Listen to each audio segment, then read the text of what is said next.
Ukraine पूर्वी Europe का भाग है जो रूस के बाद यूरोप का दूसरा सबसे बड़ा देश है। यूक्रेन पोलैंड, लिथुआनिया, रसिया आदि से वर्चस्व की लड़ाई लड़ता लड़ता 20वीं शताब्दी के अंत तक एक पूर्ण रूप से स्वतंत्र देश के रूप में उभरा। यूक्रेन को 1918 से 1920 के बीच थोड़े समय तक स्वतंत्रता प्राप्त हुई थी, परंतु 2 विश्व युद्धों के चलते इसके कुछ हिस्सों पर पोलैंड, रोमानिया, चेकोस्लोवाकिया का शासन रहा। उसके बाद यूक्रेन को सोवियत संघ का हिस्सा बनना पड़ा। 1991 में यूक्रेन को पूर्ण रूप से स्वतंत्रता प्राप्त हुई। इसी समय इस देश ने अपना आधिकारिक नाम यूक्रेन रखा, साथ ही अपने राज्यों को जोड़ने की कोशिश की जो यूक्रेन के सोवियत संघ का हिस्सा होने पर वहीं रह गए थे। यूक्रेन की कैपिटल कीव है जो उत्तर मध्य यूक्रेन में नीपर नदी पर स्थित है। यूक्रेन की पॉपुलेशन 4,35,00,000 से भी अधिक है।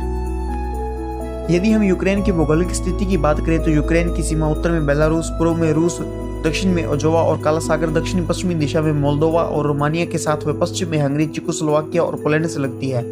यूक्रेन रसिया के दक्षिणी पश्चिमी मैदानी भाग पर कब्जा किए हुए है। यूक्रेन समुद्र तल से 175 मीटर की ऊंचाई पर लगभग पूरी तरह समतल मैदानी रूप में स्थित है। यूक्रेन में कार्पाथियन और क्रीमियन पर्वत जैसे क्षेत्र केवल देश की सीमाओं पर हैं, जो यूक्रेन का मुश्किल से लगभग 5% भाग ही है। यूक्रेन की लगभग सभी प्रमुख नदियां उत्तर पश्चिम दिशा से दक्षिण पूर्व की ओर बहती हैं और खाली होकर काला सागर और ओजोव सागर में मिल जाती हैं। नीपर नदी अपने जल विद्युत बांधों और विशाल जलाशयों और कई सहायक नदियों के साथ यूक्रेन के पूरे मध्य भाग पर हावी है। नीपर नदी यूक्रेन की सबसे लंबी नदी है। नीपर नदी की यूक्रेन में लंबाई 980 किलोमीटर के आसपास है। जब यूक्रेन सोवियत संघ का हिस्सा था तब रूसी प्रवास और अन्य बाहरी नीतियां यूक्रेन में लागू थी। तब यूक्रेनी आबादी का हिस्सा 1959 में 77% से घटकर 1991 तक 73% ही रह गया था, परंतु 1991 में देश की स्वतंत्रता मिलने पर यह प्रवृत्ति उल्ट हो गई और 21वीं शताब्दी के अंत तक यूक्रेनी आबादी पूरे 3/3 से अधिक हो गई।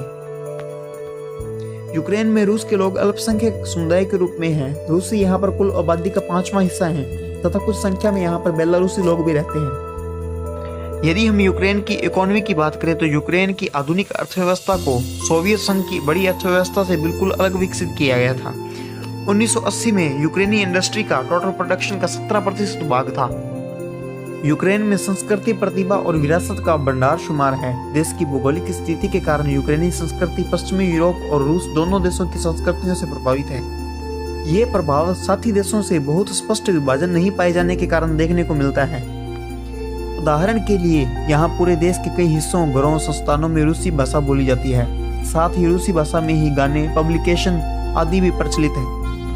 यूक्रेन की आज़ादी के बाद में आए सामाजिक परिवर्तन यहाँ सबसे अधिक यूक्रेन की राजधानी कीव में दिखते हैं। कीव वर्तमान में रशिया और यूक्रेन के विवाद में सबसे बुरी तरह से प्रभावित है। तो यह था यूरोप का दूसरा सबसे बड़ा देश यूक्रेन। ऐसे ही और देशों के बारे में जानने के लिए हमारे YouTube channel discovery of world को आप जरूर सब्सक्राइब करें और thanks for watching this video.